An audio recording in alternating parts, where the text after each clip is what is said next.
Look at me. Look at me. I should have left you on page 8 of the Playboy magazine, you ungrateful.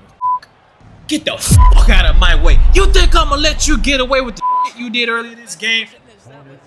You're cooked, Kelly. This is on you. You caused this. Fucking up my intro, bastard.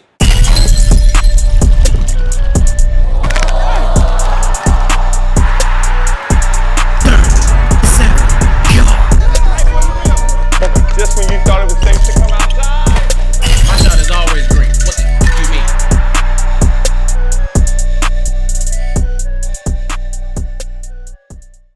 Yeah, you see this, the big 37. God, back again to get my 3rd championship and to get ready for the next season of the 37. Alright, bitch, since we're gonna start off like this while you fucking my intro, I'ma just get right into the ass whooping, alright? Bitch.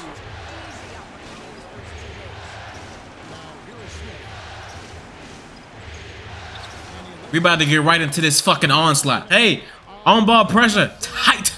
Off ball pressure, tight. Not me getting stripped by Rudy fucking Gobert.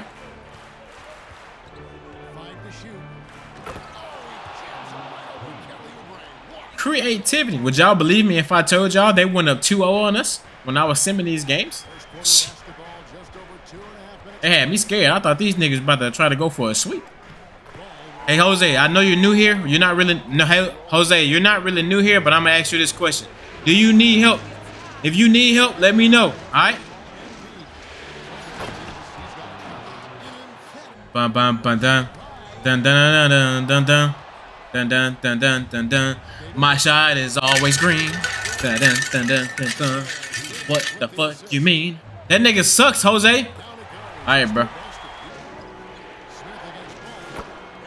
I'm scooping it. This nigga Oubre. Nigga named Kelly. This nigga Brandon too. This whole squad coming from the inside. I can pull up anytime I want because niggas just be in my way. That should have been a steal though. He make another bucket over you, Jose. But chill out. I'ma chill. I'ma relax. I'ma relax. What the fuck? Fuck you, Kelly. Just place the fucking floor. Kelly, get the fuck away from me. Get off me, nigga. Trick. Punk ass. You think I was gonna get off you, huh? You think I was gonna let you? You think you safe for the shit you just did? You stupid. You Converse wearing fuck.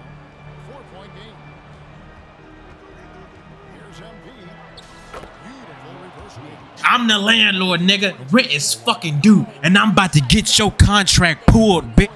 Who the fuck is Vaseline? Give me this goddamn rebound, chump ass Trick. Hey, Austin. Damn, wrong person. That's the nigga. That's the nigga with cornrows. Give me that.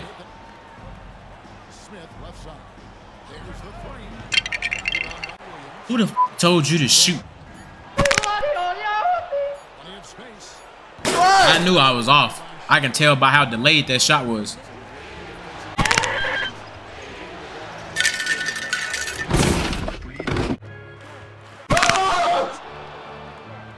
Nigga, why the fuck?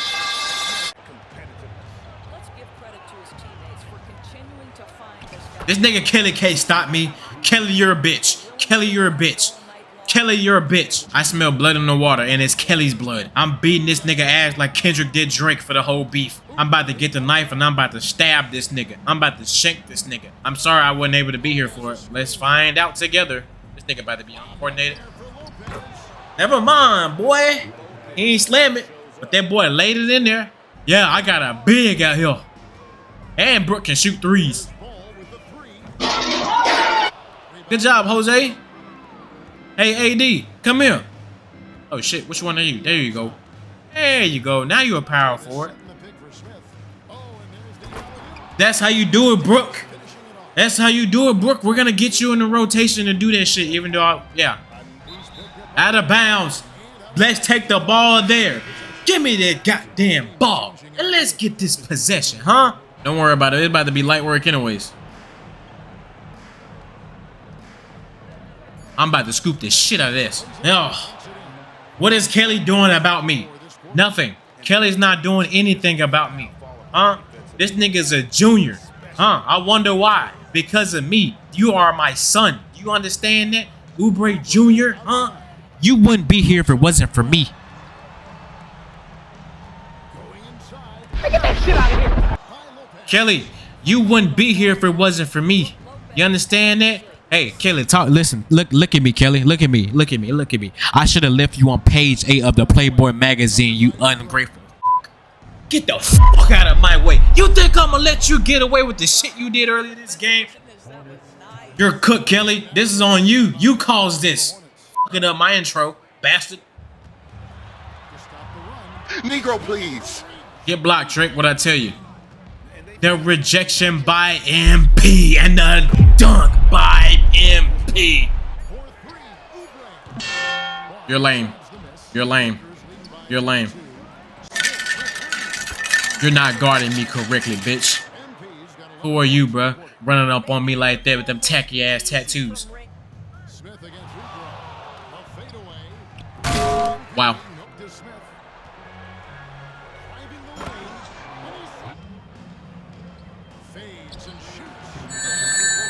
I really don't know how to do that damn shot, bro. And I'm just chunking up shit right now. I'm not gonna front. To me, is it a problem with the scheme or is it a problem with matchups? Yeah, it's a problem with everything. I'm the problem. Let's keep it up. What we keep it up, man? Everything, bro. Everything.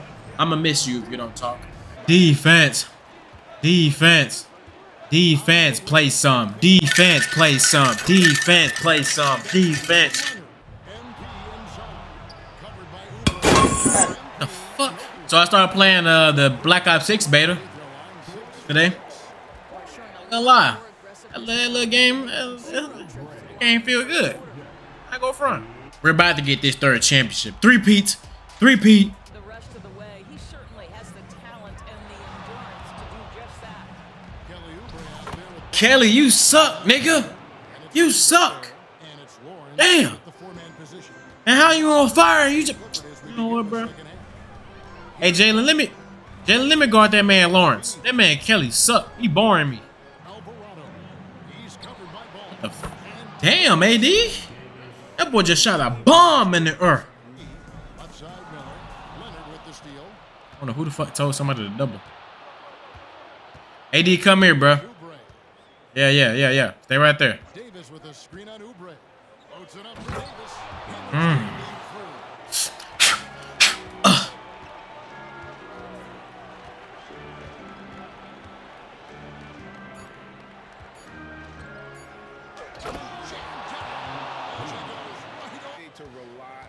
Defensive player of the year. At doing what? Huh? This whole team is a band of fucking imbeciles. Morons. Peasants.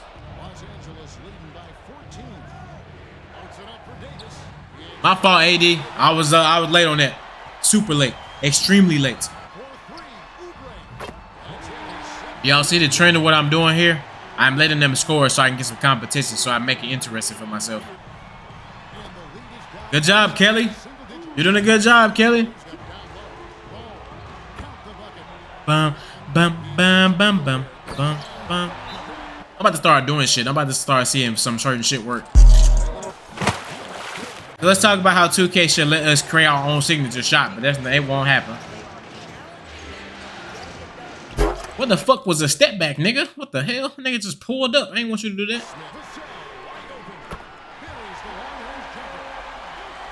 Hey, bro, listen to me. Listen to me, y'all. They tie this game up. Just know it's not for my effort. Hey, listen. Team. Kawhi, AD, Jalen, and Jose. If they tie this game up, hell, if they somehow take the lead, oh yeah, it's over for them. Don't do it. I haven't entered the 37 God state in a minute now. All right, Jose. You're done for. Let me guard him. Matter of fact, I'm calling timeout. Bring Austin out here. Shit, he may about to take me out. Now that I think about it, because coach should be having this shitty ass rotation.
nigga still got some fight in them, boy. I tell you.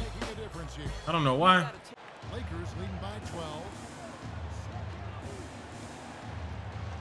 MP outside. Takes it inside. Lays it up off the glass.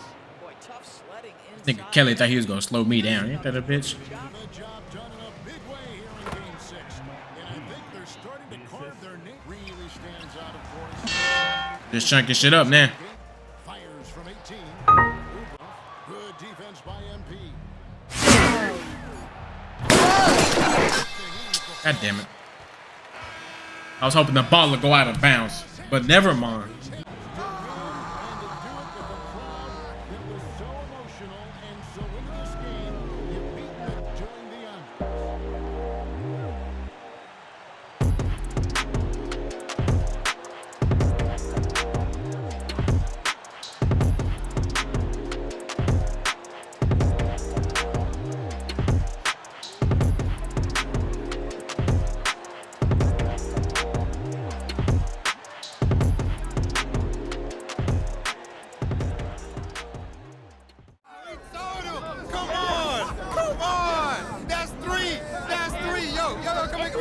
Just a moment here. MP. Hey. So, you've been wearing your father's and your grandfather's jersey quite a bit this postseason. I don't think I noticed that in your previous 2 championship runs. Right. Any particular reason for that? Man, coming into this championship run, I just been thinking about legacy and what that means. It all started with my grandfather and my father, of course. And, you know, I love them dudes. I love them. We'll be here without them. And I just want the world to know how much they mean to me. I love y'all. Congratulations, MP. Well done. You. Well done. Yeah, come on. Where you going? Hey, hey. Yeah, let's go. We told you. We told you. Yes, let's go, coach. Woo! We can talk about his scoring titles, his 18 All-Star nods, his 12 All-Defensive teams, and a host of other accolades. But at the end of the day, Kobe Bryant was one of the greatest competitors to ever live. And it's that legacy that MP upholds as he marches past him in the record books. And you know what? I think if Kobe were here today, he'd say the same thing. He was an intense competitor, but he cared deeply about the health of the game. And I know he'd be thrilled to see that it was in such capable and legendary hands. So let's talk about MP's place in history. Now, obviously, he's the greatest to ever do it, but by how much? MP's in the top tier. He's every bit the player that MJ, Kobe, and LeBron were, but choosing between them's impossible. They're from different generations and have different skills. Any of them could be the GOAT on any given day. Wrong. It's MP today, yesterday, and tomorrow. It always has been MP, and it will always be Okay, MP. but what about a guy like Wilt? Every time I bring up one of his records, you say he's not even human. True. And a guy like Bill Russell, he had 11 championships. 11. That's a good point. And with all that, you're still telling me that MP is the GOAT. No question, no single doubt in your mind. Yep.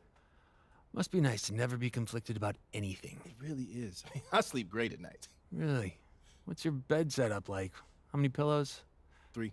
See? Why are so many people going to say that? Well, I mean, I expect that from Kevin Durant, but you're telling me De'Aaron Fox and Kevin Durant both went to San Antonio with Wembanyama? Let's see what we looking like. Let's see what this team looking like now. My whole bench is just gone. Ty Jerome, who the hell is he? Starting lineup out of Andrew Nembhard. Where the hell is D'Lo? I mean, that man gone. That boy dipped out. I guess he got tired of my bullshit. Let's go peep what I'm pretty sure I seen earlier. That KD and De'Aaron Fox went to the Spurs. Oh, hell no. Hell no. Oh, they got it. Hey, y'all folks got it. Y'all folks got it. Ha! Peep game. There's 3 rings for you, boy. There's 3 rings for me. I 3-peated.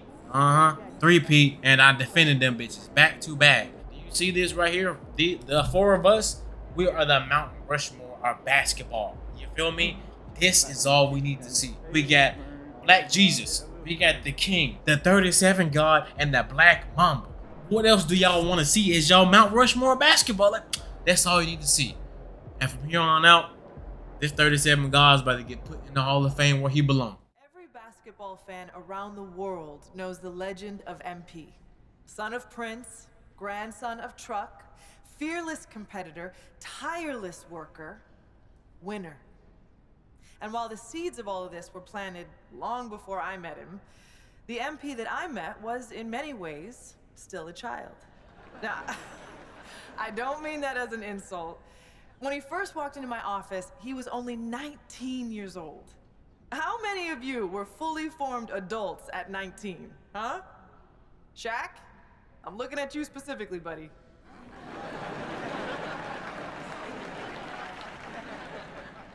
Now, what do I mean when I say he was a child?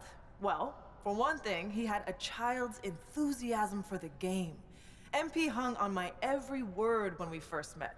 Listened to everything I said like it was the most important thing he had ever heard. I mean, he really did listen. You know, he'd go out and execute something you talked about in a film session like he'd been working on it his entire life. But he was a child in other ways, too. For one thing, he was obsessed with Ninja Turtles.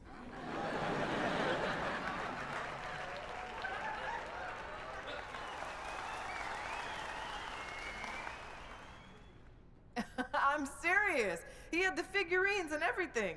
He said they'd be worth a lot of money one day, but I'm pretty sure he played with them when no one was watching.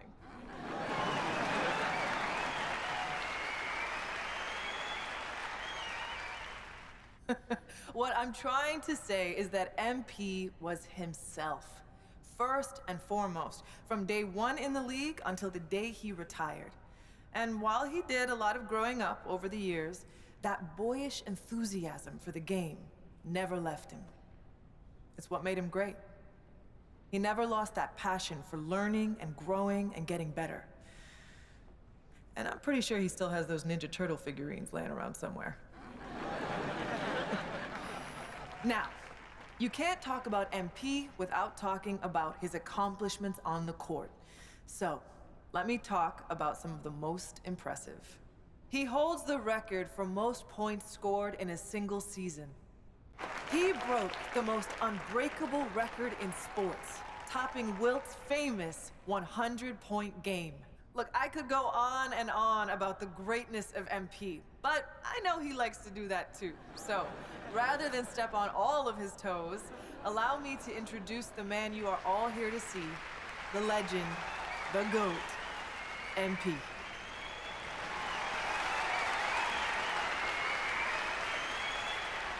Thank you so much.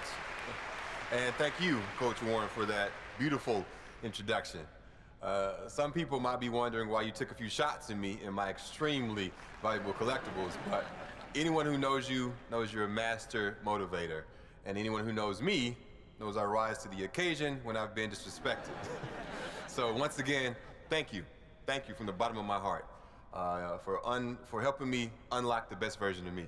Like Coach Warren just mentioned, people know my story by now. They know about my grandpa, the late, great Truck. They know about my father, Prince, and how he joined the league as a cocky kid, but left a champion. But what they might not know is that throughout my career, me and my dad would have these sprawling conversations late into the night, where we talk about the history of the game and my family's place in that history.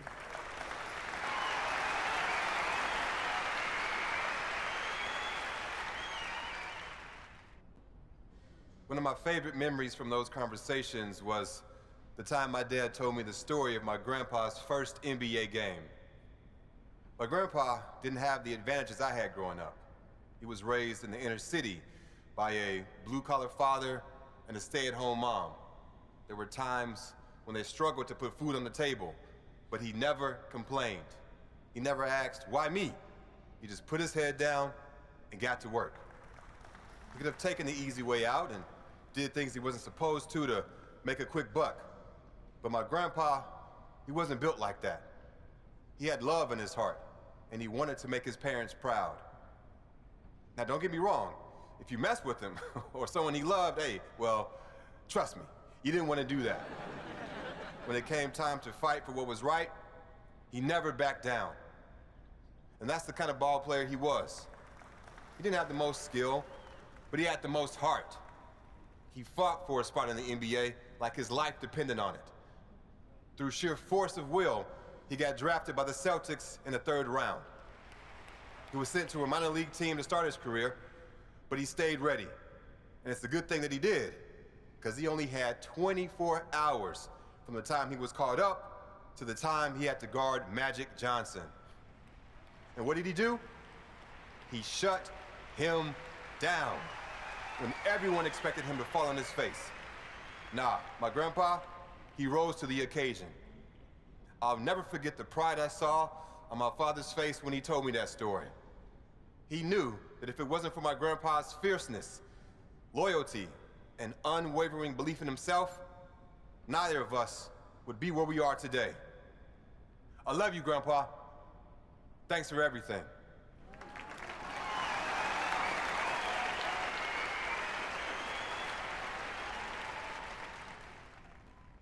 One of my favorite moments from those conversations was when my dad told me about the game that my grandpa outdueled Michael Jeffrey Jordan.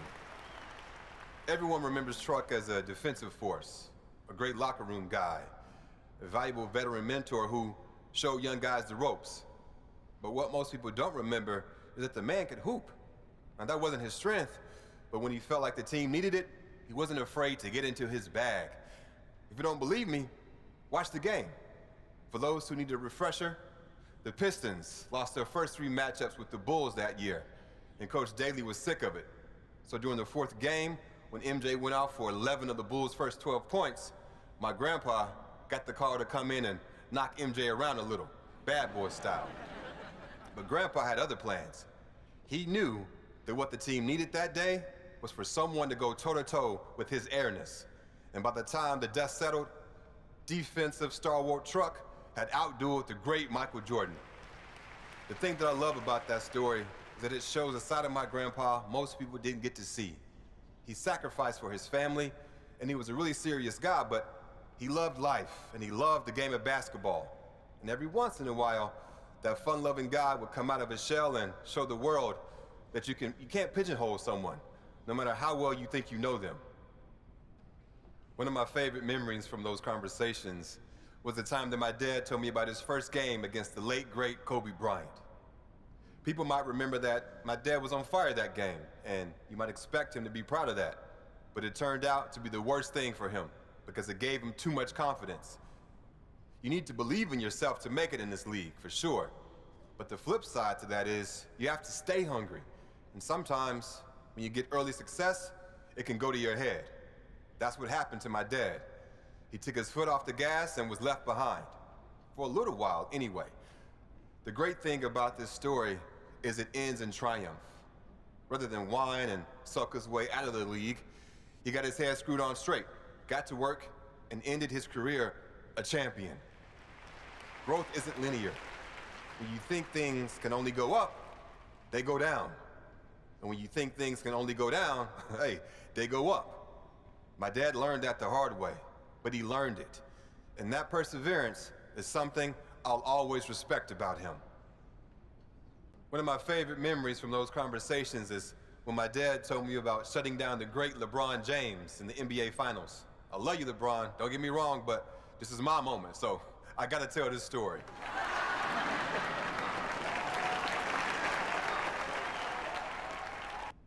That's not always easy for someone like him. My dad could hoop. He had everything in his bag. But the proudest moment of his career was Game 4 of the Finals, when he used every last ounce of energy he had to shut down the greatest player on the planet. And again, I'm sorry, LeBron, but he held King James to under 10 points. Do you understand how wild that is in that moment? Lots of people still think he's some brash kid with no respect for the game. But those who knew him and love him like I do understand that he's a human being, one who learned from his mistakes and came out on the other side a better ball player and a better human being.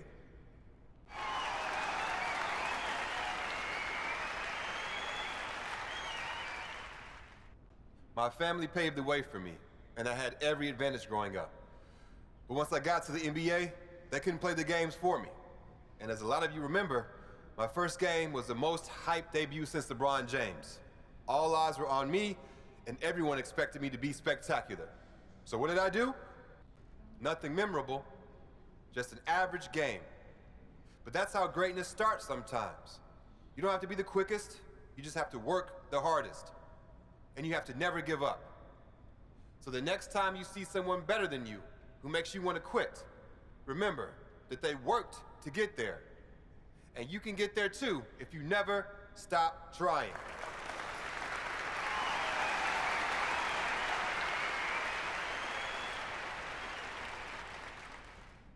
One of the most important things you can do if you want to have success is to set goals. And me, being who I am, I set some pretty lofty ones for my rookie season. I wanted to be the first player in NBA history to win Rookie of the Year, MVP, a championship, and Finals MVP.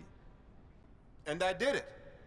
People said I was crazy, but I knew I had the talent and the drive to do what had never been done before. It might sound cocky, but what's cocky when you can back it up? To me, that's just being honest. When people talk about my career, one of the first things they mention is how many championships I've won. And when I meet people for the first time, one of the most common questions I get is, what's it like to have more championships than Michael Jordan or LeBron James?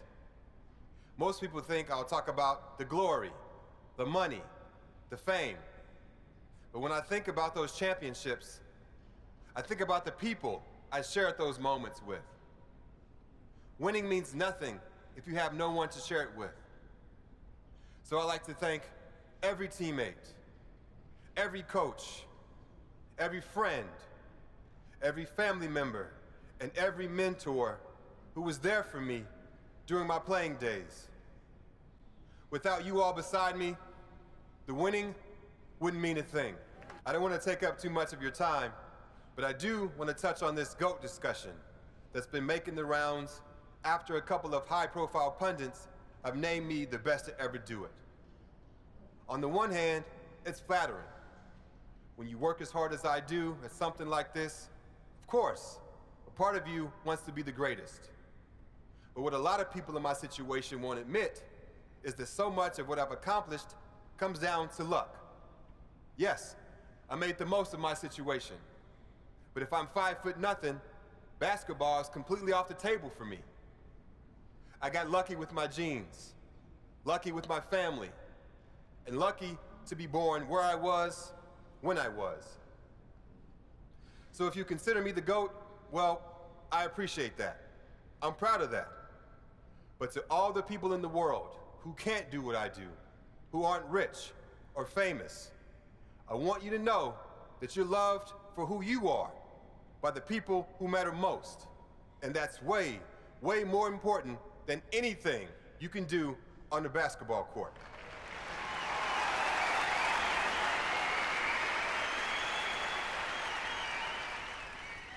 I love you all. I appreciate you all. And I thank you. Thank you for your time.